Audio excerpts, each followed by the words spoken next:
नमस्कार दोस्तों। आज चर्चा करेंगे वायु प्रदूषण के बारे में। वायु प्रदूषण कितना खतरनाक है इसको हम जानेंगे। खास करके वायु प्रदूषण का असर बच्चों पर कितना पड़ता है और उनके लिए कितना जानलेवा सिद्ध होता है, इसके बारे में चर्चा करेंगे। और इसके अलावा अन्य तथ्यों को भी जानेंगे कि वायु प्रदूषण आखिर होता कैसे है। इस समय आप सबको पता ही है कि दिल्ली से लेकर उत्तर प्रदेश और समूचे देश भर में वायु प्रदूषण की चर्चा है। सबसे अधिक चर्चा तो दिल्ली में है। दिल्ली की हवा इस समय बिल्कुल भी सांस लेने के काबिल नहीं है। और दिल्ली के अलावा जो दिल्ली एनसीआर जिसको बोलते हैं, राष्ट्रीय राजधानी क्षेत्र, जिसमें हरियाणा के गुरुग्राम, फरीदाबाद, पलवल, रोहतक, झज्जर ज़िले आते हैं, यहाँ भी वही स्थिति बनी हुई है कि हवा बिल्कुल ही खतरनाक स्थिति में है और सांस लेने लायक भी नहीं है। इसी तरह उत्तर प्रदेश के बागपत, मेरठ, गाज़ियाबाद, नोएडा, बुलंदशहर, हापुड़, आगरा, कानपुर, लखनऊ, गोरखपुर, बनारस, इलाहाबाद, इन सब शहरों की भी हवा बेहद ही ख़राब है और सांस लेने लायक भी नहीं है। और इन सब स्थितियों का जो जिम्मेदार है वो इंसान ही है, मानव ही है। क्योंकि मानवीय जो गतिविधियां हैं, किसी भी मानव की, प्रत्येक मानव की प्रत्येक गतिविधि वो पर्यावरण को प्रभावित करती है किसी न किसी रूप में। तो कोई जानबूझ के पर्यावरण को प्रदूषित करता है तो कोई अनजाने में, कोई बहुत सारा पैसा कमाने के लिए प्रदूषित करता है, तो कोई धर्म के नाम पे प्रदूषित करता है, कोई जाति के नाम पे, कोई अपने धंधे के नाम पे, तो कोई अपनी सुविधाओं के नाम पे। इन तमाम तरीक़ों से लोग पर्यावरण को प्रदूषित करते हैं और उसका दुष्परिणाम ये होता है कि लाखों लाख लोग बीमार पड़ते हैं और अपनी जान से हाथ धो बैठते हैं। उसका परिणाम ये होता है कि लोगों को सांस लेने में दिक्कत होती है। वो सांस जो ज़िंदगी के लिए ज़रूरी है, उसके लिए लोग तरस जाते हैं और सांस लेना लोगों को मुश्किल हो जाता है। Indian council for medical research की एक रिपोर्ट है, उसके अनुसार साल 2019 में 16.7 लाख लोगों की मौत वायु प्रदूषण के कारण हुई थी। यानी कि 16.5 लाख, करीब 17 लाख लोगों की मौत देश में, हमारे भारत में वायु प्रदूषण के कारण हो गई। अब कितने लोग बीमार हो गए होंगे और उस बीमारी की वजह से कितने दिनों तक उन्होंने कष्ट झेला होगा और उस पर कितना पैसा खर्च किया होगा, ये एक अलग बात है। और ये इसका अगर असेसमेंट किया जाए तो वो और भयानक तरीके से निकल आएगा। इसी तरह यूनिसेफ की एक रिपोर्ट है जो कहती है कि भारत सहित दक्षिण एशिया में 1,30,000 बच्चों की मौत वायु प्रदूषण के कारण हो जाती है। 1,30,000 भारत सहित दक्षिण एशिया में। दक्षिण एशिया की हालत ये है कि वहाँ पर वायु प्रदूषण के कारण हर साल 1,30,000 बच्चे वायु प्रदूषण की वजह से मर जाते हैं। तो ये बेहद ही खतरनाक स्थिति है जो कि बच्चों के लिए बहुत ही ज़्यादा खतरनाक हो गया है। मीडिया रिपोर्टों के अनुसार जहरीली हवा में सांस ले रहे नौनिहालों को, यानी बच्चों को, युवाओं यानी यूथ के मुकाबले ज़्यादा खतरा है। ज़्यादा खतरा क्यों है? ज़्यादा खतरा इसलिए है क्योंकि जो बच्चा है वो किसी वयस्क से अधिक बार सांस लेता है। सांस लेने की जो प्रक्रिया है वो अधिक बार है। जैसे यूनिसेफ की एक रिपोर्ट के अनुसार एक वयस्क व्यक्ति जो है वो 1 मिनट में 12 से 18 बार सांस लेता है। 1 मिनट में 12 से 18 बार सांस लेता है, मतलब सांस को अंदर बाहर करता है। वहीं बच्चा 20 से 30 बार सांस लेता है, मतलब 20 से 30 बार 1 मिनट में वो सांस को अंदर बाहर करता है। तो इस तरह बच्चे की प्रक्रिया दुगनी हो जाती है। और जब उसकी प्रक्रिया दुगनी हो जाती है तो इस तरह जितनी बार वो सांस को अंदर लेता है उतनी बार प्रदूषित हवा उसके फेफड़े में जाती है। तो 1 मिनट में चूँकि वो दुगनी बार सांस अंदर लेता है, तो इस तरह किसी वयस्क व्यक्ति की अपेक्षा वो दुगुना प्रदूषण अपने अंदर हासिल करता है, जबकि उसका जो फेफड़ा है वो किसी वयस्क से काफ़ी कमज़ोर होता है। तो यही वजह है कि जो वायु प्रदूषण है वो बच्चों के लिए बेहद खतरनाक हो जाता है। यानी कि जिस स्थिति में कोई वयस्क व्यक्ति आराम से सांस लेके जी सकता है, वैसी स्थिति में कोई बच्चा आराम से सांस नहीं ले सकता है उतने प्रदूषण की स्थिति में। तो ये स्थिति है। नवजात बच्चा जो होता है 1 मिनट में 30 से 40 बार सांस लेता है,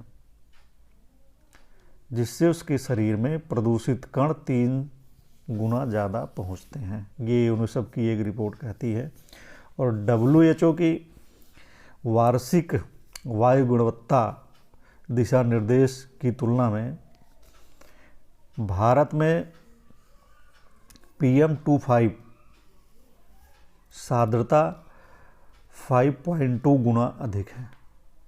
हमारे देश में PM2 जो एक प्रदूषण की स्थिति होती है, एक इसका जो है गुणसूत्र है, उसकी जो सान्द्रता है 5.2 गुना अधिक है, ऐसी WHO की वार्षिक वायु गुणवत्ता रिपोर्ट कहती है।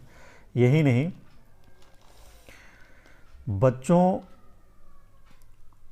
में जहरीली हवा में सांस लेने को मजबूर है हमारे देश में। वो स्थिति इसलिए भी खतरनाक है कि दुनिया के 180 देशों की वायु गुणवत्ता में भारत 168वें नंबर पर है। 180 देश में 168वें नंबर पे भारत की स्थिति है। यानी कि स्थिति इतनी ख़राब है कि हम 168वें नंबर पे हैं, और ऐसी स्थिति में बच्चे यहाँ कैसे सांस ले पाते होते होंगे।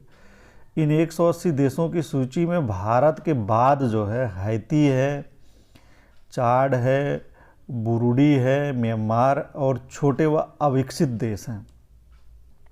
जबकि चीन 120वें स्थान पर है, रूस का स्थान 58 है 58, और इजराइल 29 पर है। अमेरिका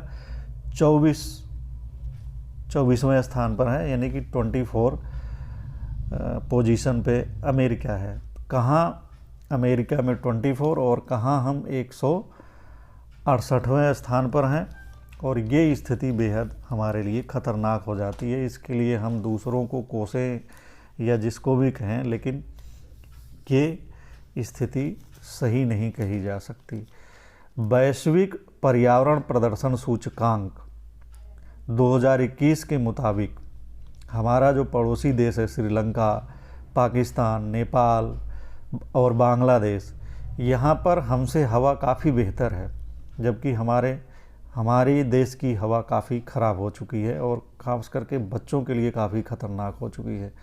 यूनिसेफ WHO के मुताबिक युवाओं के मुकाबले बच्चों के शरीर में प्रदूषित कण सबसे ज़्यादा हमला करते हैं। वो हमने आपको पहले ही बता दिया क्यों करते हैं, क्योंकि वह अधिक बार सांस लेते हैं। बच्चों के पूरे शरीर पर प्रदूषण का असर पड़ता है। पार्टिकुलेट मैटर्स अथवा PM के 2.5 स्तर का जो स्तर है, लेवल है, उसका मतलब है बेहद छोटे 2.5 माइक्रोन आकार के छोटे वायु प्रदूषकों से है, जो सांस के जरिए बच्चों के फेफड़ों की गहराई तक पहुंच जाते हैं। फिर फेफड़ों से ये प्रदूषित कण रक्त प्रवाह में चले जाते हैं और पूरे शरीर में घूमते हैं, जो कई खतरनाक बीमारियों का कारण बनते हैं। इस तरह जिसे हम PM2 कहते हैं, जिसका पूरा नाम है पार्टिकुलेट मैटर्स, इसे PM2.5 कहा जाता है। इसका गुणसूत्र है। ये बहुत ही छोटा होता है, इतना छोटा होता है कि सांस मतलब आँखों से तो दिखाई नहीं देता और सांस के रास्ते फेफड़ों में जाता है। फिर वो जो है धमनियों में वो कण प्रभावित हो जाता है और फिर विभिन्न तरह की बीमारियों को जन्म देता है। तो सबसे पहले फेफड़े पर असर पड़ता है। विकास की उम्र में, मतलब बच्चों की जो उम्र है वो विकास करने की होती है, उसी उम्र में ऐसी हवा से बच्चों के फेफड़े विकसित नहीं हो पाते हैं और फेफड़ों का कैंसर होने की आशंका बन जाती है जब वायु प्रदूषण में बच्चे रहते हैं या रहने को मजबूर होते हैं। आँख, बच्चों की आँखें लाल हो जाती हैं, पानी सूख जाता है, जलन होती है और पानी आने के अलावा उन्हें दृष्टि दोष भी हो सकता है। मस्तिष्क, रक्त प्रवाह मस्तिष्क को पूरी तरह तैयार न हो पाने से ये कण बच्चों के दिमाग में घुस जाते हैं। जब ये कण शरीर के अंदर जाएंगे तो फेफड़े में ही नहीं धमनियों में जाएंगे और उसके तरह जो है वो मस्तिष्क में भी जाएंगे और उसकी वजह होगी वो दिमागी तमाम तरह की बीमारियां होंगी और मस्तिष्क का विकास नहीं हो पाएगा तो बच्चे का संपूर्ण विकास नहीं हो पाएगा और तमाम तरह की उसकी ज़िंदगी दूभर हो जाएगी। तो इस तरह ये वायु प्रदूषण बच्चों को लिए खतरनाक हो जाता है। WHO के मुताबिक अगर कोई बच्चा लंबे समय तक उच्च स्तर के वायु प्रदूषण में सांस लेता है तो वह युवा होने तक उसके फेफड़े ठीक से काम करने की हालत में नहीं रहेंगे। ऐसे बच्चों में अस्थमा का रोग हो जाता है और भी तमाम तरह की बीमारियां हो जाएंगी। तेज़ी, जैसा पहले बताया कि तेज़ी से सांस लेने की वजह से बच्चे अधिक प्रभावित होते हैं। इसी तरह ग्रीन पीस की एक रिपोर्ट है, उसके अनुसार लॉकडाउन के बावजूद 2020 में दिल्ली में 57,000 लोगों की मौत वायु प्रदूषण के कारण हो गई थी। मतलब माना जाता जब लॉकडाउन था तो प्रदूषण काफ़ी कम हो गया था, वायु प्रदूषण भी काफ़ी कम हो गया था, लेकिन फिर भी 57,000 लोग केवल दिल्ली में 2020 में उनकी मौत वायु प्रदूषण की वजह से हो गई। तो वायु प्रदूषण की कहानी इतनी खतरनाक है और लोगों की हालत ये है कि वो इसको समझने के लिए बिल्कुल भी तैयार नहीं है। सुप्रीम कोर्ट अगर कहता है कि पटाखों पर बैन लगा दिया जाए तो बहुत सारे लोग उसे धार्मिक रंग देकर पटाखे और ज़्यादा फोड़ने की हिमायत में उतर आते हैं और उसका परिणाम ये होता है कि दिवाली और दिवाली के बाद से ही एक खतरनाक स्थिति में अधिकतर आबादी जीने को मजबूर हो जाती है। इस नज़रिए को कोई नहीं देखता और धार्मिक रंग चढ़ा के अपना सहित दूसरों की भी जिंदगी को खतरे में डाल देता है। धन्यवाद।